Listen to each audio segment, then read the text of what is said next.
Transnistria is a breakaway state in Eastern Europe, located between the Republic of Moldova and Ukraine. The country has about 500,000 inhabitants and has an area approximately 1.5 times the size of Saarland, Germany. The region is supported solely by Russia, which is why it is still considered part of Moldova under international law, even though it sees itself as independent. But why does this breakaway state, which is not recognized under international law, exist in the middle of Eastern Europe? One of the reasons for the conflict with the Republic of Moldova is the composition of the population groups. Although Moldovans still make up the largest population group with almost 32%, their share has already shrunk considerably.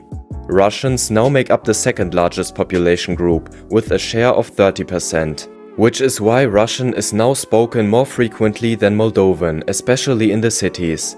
In addition, many Ukrainians, who make up almost 29% of the population, also live in Transnistria. Thus, three different population groups meet here, which does not necessarily simplify the situation. During the Soviet era, what is now Transnistria was a part of the Republic of Moldova. When the Soviet Union collapsed, however, Transnistria did not want to remain part of Moldova or be annexed to Ukraine, partly because of the different population groups, which is why it proclaimed its own independence in 1990. At that time, many citizens also longed for an annexation back to Russia as the successor state of the Soviet Union. However, Moldova did not accept secession and in March 1992 began a military offensive to retake the breakaway region. Transnistria, on the other hand, received support from Russian and Ukrainian volunteers. The war, in which 585 people were killed in fighting, was relatively short and ended as early as July 1992 with a ceasefire signed by both sides. In the process, Transnistria achieved independence, preventing Moldova from exercising its sovereignty over the territory. To this day, however, Moldova does not really accept the secession of Transnistria and therefore continues to strive for a reintegration of the region. To monitor the peace, Russia stationed so-called peacekeepers in Transnistria, who remain there today. However, both sides have adhered to the ceasefire since 1992, as a result of which there has been no further fighting and the conflict is therefore considered frozen. Negotiations between the two sides have been held repeatedly in the following decades, but so far they have not led to any results.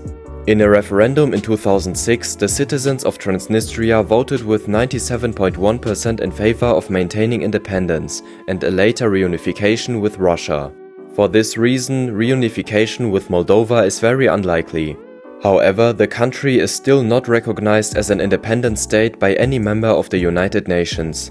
The only countries that recognize Transnistria as an independent nation are the other breakaway territories of Abkhazia, Nagorno-Karabakh and South Ossetia, but these are themselves disputed territories and are not recognized as independent by most countries.